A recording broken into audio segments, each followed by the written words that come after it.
பாருங்கள் friends, Karnataka special பாத் rice. இது வந்து பாருங்கள், இந்த பாத் ரைஸ் செஞ்சுருக்கேன். கூட வெள்ளரிக்காய் ப்ளஸ் வடை. இது தான் இங்கே வந்து ரொம்ப ஃபேமஸாக செய்கிறது. வாங்க ஃப்ரெண்ட்ஸ், இப்போ இதை எப்படி செய்கிறதுன்னுட்டுன்னு பார்க்கலாம். ஃப்ரெண்ட்ஸ், நான் இப்போது ஒரு குக்கரில் கொஞ்சம் எண்ணெய் ஊற்றிருக்கேன். அதில் ஒரு அரை ஸ்பூன் அளவுக்கு சோம்பு போட்டிருக்கேன். பின்ன வந்து ஒரு சின்ன துண்டு பட்டை, இன்னும் ஒரே ஒரு ஏலக்காய் வந்து பிச்சு போட்டிருக்கேன். ஒரு 3 லவங்கு, ஒரு அன்னாச்சி பூவில் ஒரு 2 துண்டு போட்டிருக்கேன். இவ்வளோ தான். இதுக்கு நிறைய கரம் மசாலாலாம் தேவைப்படாது. இது இவ்வளோ தான் போட்டிருக்கேன். இப்போ நல்லா பொரிஞ்சிடுச்சு. நல்லா ஒரு கைப்பிடி அளவுக்கு வெங்காயம் நல்லா மெலிசாக கட் பண்ணி வச்சிங்கன்னா இதுக்கு அடுத்து பார்த்திங்கனாக்கா ஒரு அரை ஸ்பூன் அளவுக்கு இஞ்சி பூண்டு பேஸ்ட் போட்டுக்கிறோம். சின்ன ஸ்பூன் அரை ஸ்பூன் போட்டிருக்கேன். இப்போ நம்மளுடைய வெங்காயம் வந்து நல்லா வதங்கி வந்துடுச்சு.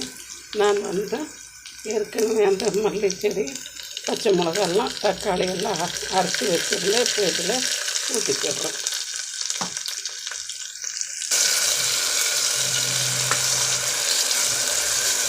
பச்சை மிளகா, மல்லி செடி, பின்ன வந்து புதினா, தக்காளி எல்லாம் அரைச்சி வச்சுருந்து ஊற்றி மிக்ஸ் பண்ணிக்கிறோம். இன்னும் நான் கொஞ்சம் பச்சை பட்டாணி ஊற வச்சிருந்தோம். அதையும் இதில் போட்டுடுறோம். இதோட ஒரு சின்ன கேரட் வந்து கட் பண்ணியிருந்தேன். அதை போட்டுடுறோம்.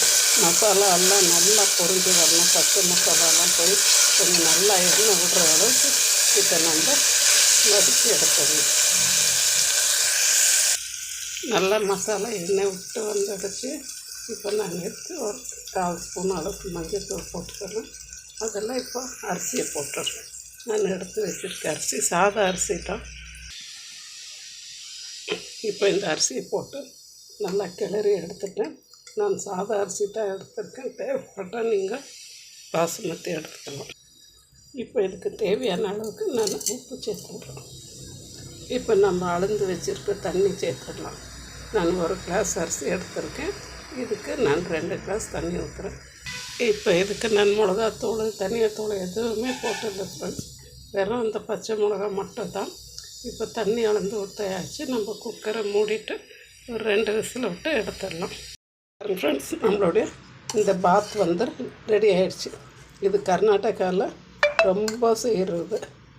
ஒரு லன்ச்சு பாக்ஸுக்கு இது சூப்பராக இருக்கும். இங்கே வந்து மார்னிங் பிரேக்ஃபாஸ்ட்டுக்கே இது தான் செய்வாங்க. ரொம்ப நல்லாயிருக்கும் ஃப்ரெண்ட்ஸ். ரொம்ப சிம்பிள் கூட, நிறைய ஒன்றும் தேவைப்படுறதில்ல. ரொம்ப சிம்பிளாக செஞ்சு முடிச்சிடலாம். பாருங்கள் ஃப்ரெண்ட்ஸ், இதோட அவங்க வடை ப்ளஸ் வெள்ளரிக்காய் தான் வச்சுன்னு சாப்பிடுவாங்க. இதுவே இதுக்கு காம்பினேஷன் வந்து நல்லாயிருக்கும். நம்மளுக்கு தேவைப்பட்டால் நம்ம எதனா ஒரு துவையில் அரைச்சி வச்சுக்கலாம். ரொம்ப டேஸ்டியான கர்நாடகா பாத் ரைஸ் வந்து சூப்பராக ரெடி ஆகிடுச்சு. இங்கே எந்த ஹோட்டலுக்கு போனாலும் இந்த நம்மளுக்கு கிடைக்கும். ரொம்பவே டேஸ்ட்டாகவும் அருமையாகவும் இருக்கும். சிம்பிள், ரொம்ப ரொம்ப சிம்பிள். ஒரு 5 மினிட்ஸில் செஞ்சு முடிச்சிடலாம்.